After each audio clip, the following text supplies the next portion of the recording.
Hello everyone and welcome back to a new video. I know it's been a while, so let's just jump straight into it. Let's start off with some basic adjustments. I want to increase the temperature a little bit, probably around 10 or so. So keep in mind that this is a PSD. I imported it from Photoshop because I wanted to remove some of the people before I put it into Lightroom. So let's increase the temperature a little bit. Let's also increase the tint a little bit. Alright, that looks pretty good. Let's also increase the contrast a tad bit. We want to get these rocks a little bit darker. So I think everything's pretty balanced. Maybe we can decrease the highlights a little bit.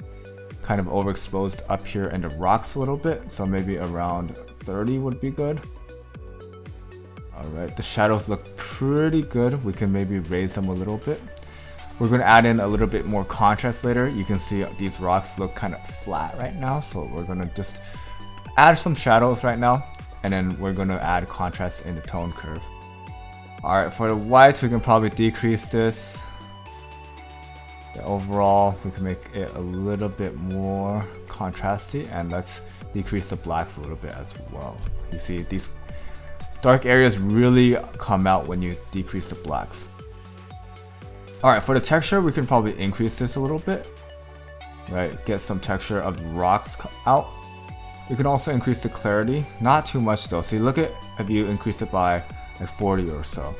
It just looks way too contrasty. It looks very artificial. So we're going to do like around 10, 9. And that looks good.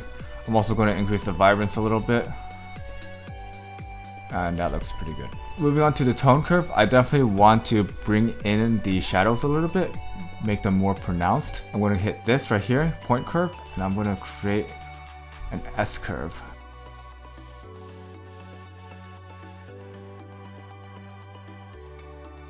I'll probably decrease the contrast up here a little bit as well.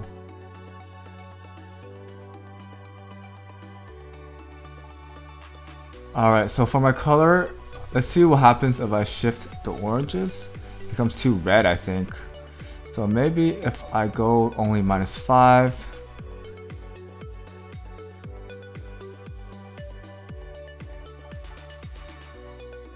So I think that looks a little bit more natural here. A little bit more like what I saw. And then I also want to decrease the saturation of the oranges. And then I want to increase the saturation of the reds a little bit. So you can see what it kind of did, right? It changed the colors of the rocks.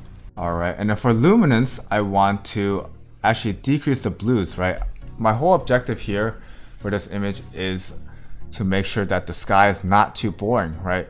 We have some nice scenery around the rocks, but the sky, you know, it's kind of bland if you look just like this, right? There's a lot of empty space, so I want to have some kind of contrast to make up for that. So I'm actually going to decrease the luminance quite a bit here, around 60, and it gives the sky a nice contrast. Moving on to color grading, I'm going to add some yellows into the highlights. And just like that, to give it a soft glow over here. You can see it's like a imitation sun over here. So I'm just going to add it a little bit here. I think for the midtones, they look pretty good. I can try maybe some orange. Yeah, just to make sure that transition is smooth to the blue over here. Maybe a little bit more. All right. And then the shadows, I think they look pretty good. I know a lot of people like to go blue shadows, but I think for this image, let's just keep it at 0. Alright, for sharpening, let's go ahead and go around 40. And then let's hit Alt and make a mask and drag it until you see enough lines. There we go. That's a pretty good mask. It looks a lot better. Lens correction, let's remove chromatic aberration, enable profile corrections. So I used the Laowa 15mm wide angle lens here.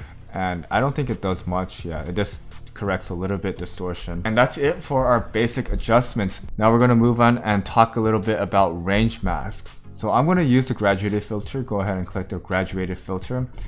And we're going to make a mask that comes across the sky. We're going to enhance the sky even more to make it look more dynamic. Alright, so I'm going to just drag across here. And what I'm going to do is decrease the exposure. when I decrease the exposure, it affects these rocks up here as well, and that's not what we want. So if I go down here, hit range mask and go to color, I can use the eyedropper tool and select points that I want the mask to be part of, basically. So I'm gonna choose here, and I think I can do 5 here, here, and here. So the range mask is only affecting the sky. Okay, so it has 4 different points. I'm gonna add 1 more here. Make sure you're pressing shift click to sample the colors. I have the sky sampled right here, and as you can see, it does not affect the brightness of the rocks at all, right? So if I turn it off, it's going to affect these rocks over here, but since I use a range mask targeting these blues, it's only going to affect my sky now. So now whenever I adjust this exposure right here, it's not going to affect the exposure of the rocks at all. I'm just going to decrease it by -1.5 right here, and I think that looks pretty good. I'm going to do another one. Maybe drag it across here, make it a little bit longer, and we're going to make it not as strong, so it's more fading. Alright, so I'm going to do the same thing, range mask, color, and we're going to sample. Make sure you shift click around those 3 colors, and that looks pretty good. So for the opposite, I'm going to add a radial filter, actually, a really big one here, and I'm actually going to decrease the haze over here. I'm going to make it like a soft glow right here. So what I want to do is invert my mask. I'm going to feather 100. So now you can see if you hover that this red area is the area selected.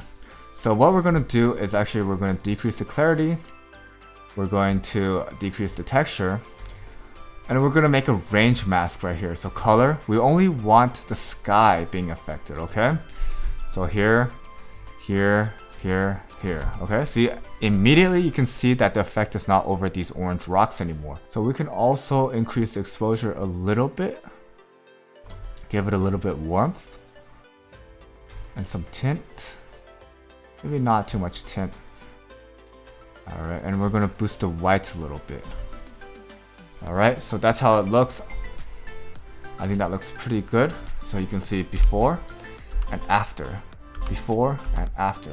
See how the sky transitions and really adds this dimension to this photo. I think it's a little bit too strong up here, so I'm actually going to stretch it out a little. Just to finish up the photo, I'm going to add a graduated filter here, just to close the image. Alright, I think that's a little bit too much. Just on this edge right here. And another one here.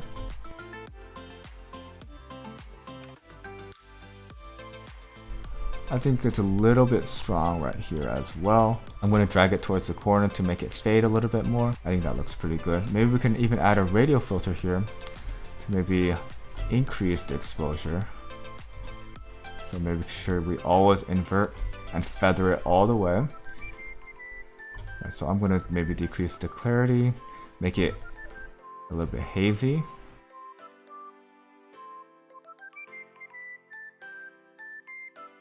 I'm going to decrease the clarity a little bit to make it that soft look.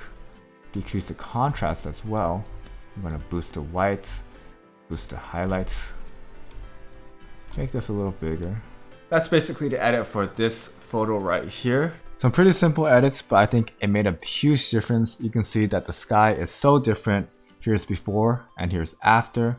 Make sure to smash that like button and consider subscribing. I really appreciate the support, and I'll see you guys next time.